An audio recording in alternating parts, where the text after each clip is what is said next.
दोस्तों ये बात तो आप जानते ही होंगे कि सारे इंटरनेशनल ट्रांजैक्शंस डॉलर्स में ही होते हैं।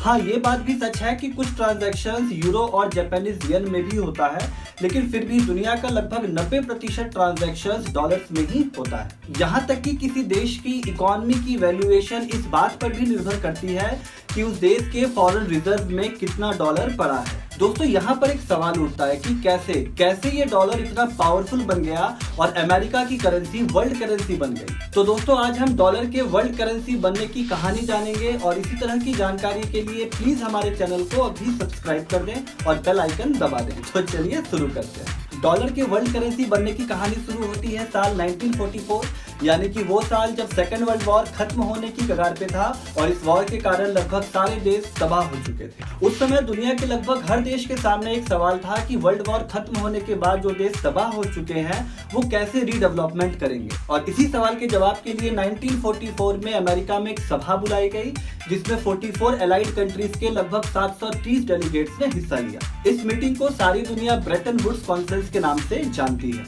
और ये मीटिंग इसलिए इतनी इंपॉर्टेंट थी क्योंकि इसी मीटिंग में IMF यानी कि इंटरनेशनल मॉनेटरी फंड और वर्ल्ड बैंक जैसे ऑर्गेनाइजेशंस बनाने जैसी कई महत्वपूर्ण डिसीजंस लिए गए। और इन्हीं फैसलों के बीच वो फैसला भी था जो अमेरिकन डॉलर को इतना ताकतवर बनाने जा रहा था।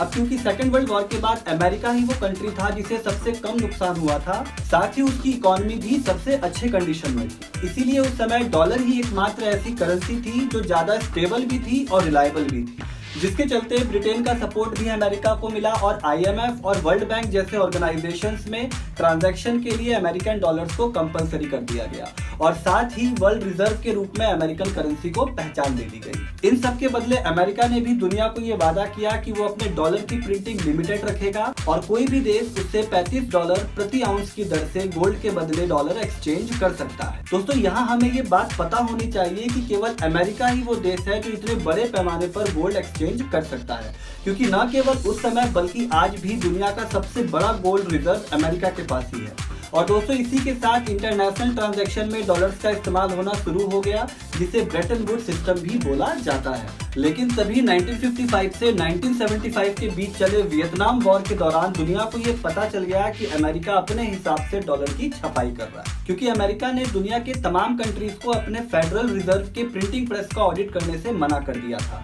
और इसी के साथ दुनिया में डॉलर की वैल्यू गिरने लगी। दोस्तों इसी बीच 1971 में जब फ्रांस ने अमेरिका से डॉलर के बदले अपने गोल्ड वापस मांगे तो अमेरिका के प्रेसिडेंट रिचर्ड निक्सन ने टीवी पर बैठ के उन्हें ठेंगा दिखा दिया और 15 अगस्त 1971 में ब्रेटन वुड्स सिस्टम को टेम्पोरली सस्पेंड कर दिया। अब दुनिया के लिए डॉलर की कीमत 0 हो चुकी थी।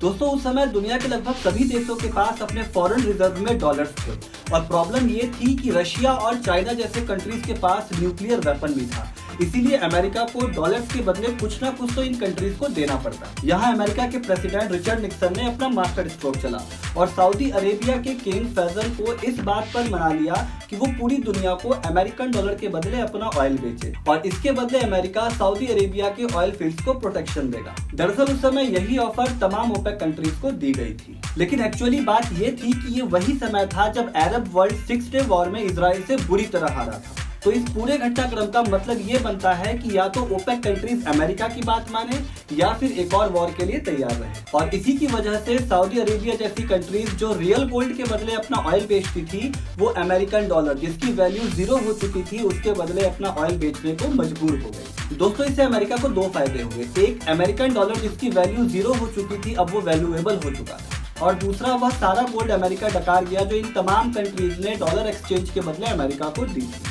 लेकिन जल्द ही अरब कंट्रीज को अपनी गलती का एहसास हुआ जब 1973 में हुए इजराइल अरब वॉर में अमेरिका ने इजराइल का साथ दिया। तब इन अरबियों को समझ में आया कि यार अमेरिका तो बेवकूफ बना गया। लेकिन आज भी अरब कंट्रीज अपने ऑयल को अमेरिकन डॉलर्स के बदले ही बेच रही हैं, क्योंकि जब भी कोई अरब कंट्रीज अमेरिका से हुए इस समझौते को तोड़कर अपने ऑयल को किसी और करेंसी में बेचना चाहे तो उसे सद्दाम हुसैन और गद्दाफी की टंगी हुई बॉडी नजर आ जाती है और उसका हिम्मत जगह पे जाता है। दोस्तों मजे की बात तो यह है कि अमेरिका को इन कंट्रीज से एक चम्मच भी ऑयल नहीं चाहिए, क्योंकि अमेरिका के पास खुद का ऑयल रिजर्व है जो उसके लिए सफिशिएंट है। अमेरिका तो बस इतना चाहता है कि ये अरब कंट्रीज चुपचाप अपना ऑयल अमेरिकन डॉलर्स के बदले बेचते रहें और दुनिया की मजबूरी बन जाए अमेरिकन डॉलर्स पे ट्रेड करना। तो दोस्तों इस तरह अमेरिकन डॉलर वर्ल्ड करेंसी बना हुआ है। आपको ये वीडियो कैसा लगा प्लीज हमें कमेंट करिए और प्लीज हमारे चैनल को सब्सक्राइब करिए।